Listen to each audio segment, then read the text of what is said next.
மேற்கு தொடர்ச்சி மலை பகுதிகளில் பெய்த தொடர் மழையால் தென்காசி மாவட்டம் குற்றால அருவியில் வெள்ளப்பெருக்கு ஏற்பட்டுள்ளது. கூடுதல் விவரங்களை செய்தியாளர் செந்திலிடம் கேட்கலாம். வணக்கம் செந்தில், விவரங்களை பதிவு பண்ணலாம். வணக்கம். அதாவது தென்காசி மாவட்டம் மேற்கு தொடர்ச்சி மலைப்பகுதிகளில் முன்கூட்டியே இந்த ஆண்டு பருவமழை என்பது முன்கூட்டியே பெய்ததின் காரணமாக இங்குள்ள பிரதான அருவியான குற்றாலம் மெயின் அருவி, ஐந்தருவி, புலி அருவி, சிற்றருவி, பழைய குற்றாலம் உள்ளிட்ட அருவிகளில் தற்போது ஆர்ப்பரித்து வரக்கூடிய தண்ணீரில் பல பகுதிகளில் இருந்து சுற்றுலா பயணிகள் வருகை தந்து அருவிகளில் தினந்தோறும் குளித்து மகிழ்ந்து செல்கின்றனர். இந்த நிலையில் இன்று காலை முதல் மதிய வரை சுற்றுலா பயணிகள் அருவியில் ஆனந்தமாய் குளித்து மகிழ்ந்து சென்ற நிலையில் திடீரென மேற்கு தொடர்ச்சி மலைப்பகுதிகளில் மட்டுமல்லாது மாவட்டத்தின் பல பகுதிகளிலும் மழை பெய்ததின் காரணமாக பிரதான அருவியான குற்றாலம் மெயின் அருவி, ஐந்தருவி மற்றும் பழைய குற்றால அருவிகளில் தண்ணீர் வரத்து அதிகரித்ததோடு காற்றாற்று வெள்ளப்பெருக்கு ஏற்பட்டது.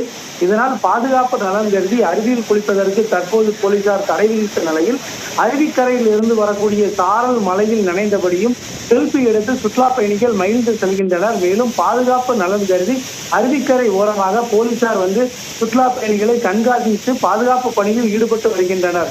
இருப்பினும் அருவியில் குளிக்க முடியாமல் செல்வது மிகுந்த ஏமாற்றம் அடைவதாகவும் இங்கு வரக்கூடிய சுற்றுலா பயணிகள் தெரிவித்துள்ளனர். விவரங்களுக்கு நன்றி செந்தில்.